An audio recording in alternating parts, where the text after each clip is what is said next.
Welcome to S4 Soumya news. దశాబ్దం గడిచిన ఆ రహదారి పనులు పూర్తవ్వవా? ఎంతో మంది ప్రాణాలను కోల్పోతున్న ప్రభుత్వాలకి పట్టవా? 2 కోట్ల రూపాయలతో పరిష్కారం అయ్యే సమస్యకి ఎంతమంది ప్రాణాలు బలవ్వాలి?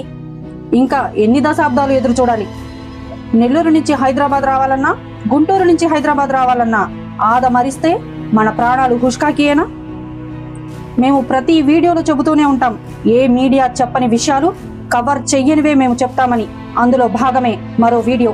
ఇక సబ్జెక్ట్లోకి వెళితే, నెల్లూరు నుంచి హైదరాబాద్ వచ్చే మార్గంలో పిడుగురాళ్ల దాచేపల్లి దాటిన తర్వాత కృష్ణానది వస్తుంది. ఆ కృష్ణానది 2 రాష్ట్రాల సరిహద్దు. ఒక పక్క ఆంధ్రప్రదేశ్ రాష్ట్రం అయితే మరో పక్క తెలంగాణ రాష్ట్రం. ఇప్పుడు మనం చెప్పుకునేది ఆంధ్రప్రదేశ్ సరిహద్దు వద్ద ఉన్న పొందుగల అనే ఒక గ్రామం గురించి. ఈ గ్రామంలో రహదారి పనులు ఆపి దశాబ్దం కాలం గడుస్తుంది.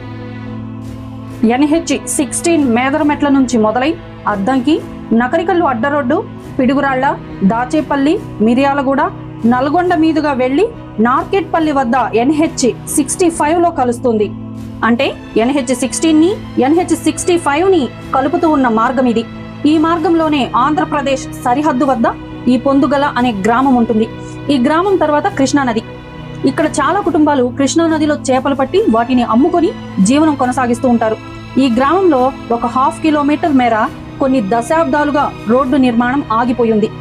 అది ఎందుకు ఆగిపోయింది అంటే, అప్పట్లో రోడ్డు నిర్మాణం చేయటానికి 25 ఇళ్లకి నష్టపరిహారం నిమిత్తం 3 లక్షల రూపాయలు ప్లస్ ఇంటి స్థలం కేటాయిస్తామని అన్నారు. కానీ అక్కడ స్థానికులు అవి మాకు సరిపోవు, 5 లక్షల రూపాయలు ప్లస్ ఇంటి స్థలాన్ని కోరినట్లు, దానికి ఆ రోడ్డు నిర్మాణ సంస్థ అంగీకరించలేదని, దానికి సదరు 25 కుటుంబాల వాళ్ళు హైకోర్టును ఆశ్రయించడం జరిగిందని తెలిసింది. ఈ సంఘటన జరిగి కూడా దాదాపుగా దశాబ్ద కాలం గడిచింది. ఆ నిర్మాణ సంస్థ కూడా ఆ గ్రామం వరకు, అంటే పొందుగల గ్రామాన్ని వరకు వదిలేసి ఆ గ్రామం బయట నుంచి రహదారిని నిర్మించడం జరిగింది. అక్కడే కాసు బ్రహ్మానందరెడ్డి టోల్ గేట్ రోడ్డు ప్రారంభం అని కూడా బోర్డు ఒకటి పెట్టారు. ఈ 1/2 కిలోమీటర్ మార్గం ఏదైతే ఉందో, ఈ గ్రామం ఎంటర్ అయ్యేంత వరకు 4 లైన్స్ తో రోడ్డు ఎంతో బ్రహ్మాండంగా ఉంటుంది. సడన్ గా సింగిల్ రోడ్డు ప్రారంభం అవుతుంది. సింగిల్ రోడ్డు ప్రారంభం అవుతుంది అని కానీ, గ్రామం వస్తుంది అని కానీ ఎక్కడా ఇండికేషన్ బోర్డ్స్ ఉండవు.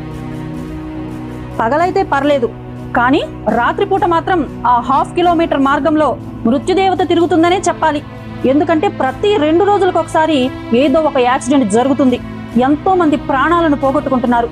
అక్కడి దగ్గరి ప్రజలకైతే ఒక అవగాహన ఉంటుంది, కానీ దూర ప్రాంతం నుంచి వచ్చే ప్రజలకు, అంటే ఒంగోలు, నెల్లూరు ఇలా దూరం నుంచి వచ్చే వాహనదారులకు ఎలా అవగాహన ఉంటుంది?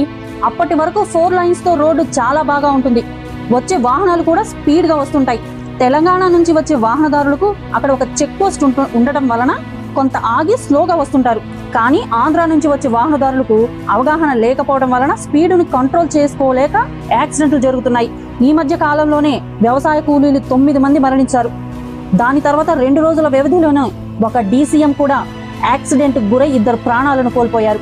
అక్కడి స్థానికులను మేము అడిగితే వారు చెప్పిన సమాధానం ఏమిటంటే, ఎప్పుడో రోడ్డు నిర్మాణ సమయంలో కోర్టులో కేసులు వేయటం జరిగింది. ఇటు వీళ్ళు కూడా కోర్టులకు హాజరు కావటం లేదు, అటు ప్రభుత్వం కూడా దీనిని పట్టించుకోవటం లేదు. ఎంతో మంది ప్రాణాలను కోల్పోతున్నా కూడా ఇది ప్రభుత్వం దృష్టికి వెళ్ళటం లేదు. ఎందుకు? ఈ గ్రామం చాలా చిన్న గ్రామమనా? ఆంధ్రప్రదేశ్ రాష్ట్రానికి చివరి గ్రామమనా? బోర్డర్ కి దగ్గరగా ఉండటం వల్ల ఈ గ్రామం తర్వాత కృష్ణానదే వస్తుంది. అందువలన ఒక 2.5 కోట్ల రూపాయలు 25 ఇళ్లకి నష్టపరిహారం చెల్లించలేక ప్రభుత్వం వదిలేసిందా? దీన్ని ఎందుకు వదిలేశారు అన్న నిజాలు వారికే తెలియాలి. ఈ కూటమి ప్రభుత్వం అయినా పట్టించుకొని అక్కడ రోడ్డు నిర్మాణం చేయటమో లేదా ప్రమాదాలను అరికట్టే తగు చర్యలు తీసుకుంటే చాలా మేలు చేసిన వారవుతారు. ఈ కూటమి ప్రభుత్వం ఈ సమస్యని సాల్వ్ చేయాలనుకుంటే ఇది పెద్ద ప్రాబ్లమే కాదు. వారు ఒక వారానికే అక్కడ నూతనంగా రోడ్డుని నిర్మించగలరు. దయచేసి కూటమి ప్రభుత్వం ఈ సమస్య మీద దృష్టి పెట్టి ప్రజల యొక్క ప్రాణాలు పోకుండా తగు చర్యలు తీసుకుంటుందని మేము ఆశిస్తున్నాం. ఈ విధంగా మీ ప్రాంతాల్లో కూడా ఎలాంటి సమస్యలు వచ్చినా మా దృష్టికి తీసుకురండి.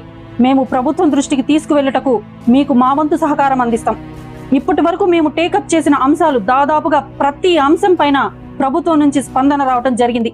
దాదాపుగా వాటిని సాల్వ్ చేయడానికి ప్రయత్నాలు కూడా జరుగుతున్నాయి. తప్పకుండా మీరు మా ఛానల్ని సబ్స్క్రైబ్ చేసుకోండి. Thanks for watching S4 Soumya news. Please subscribe our channel.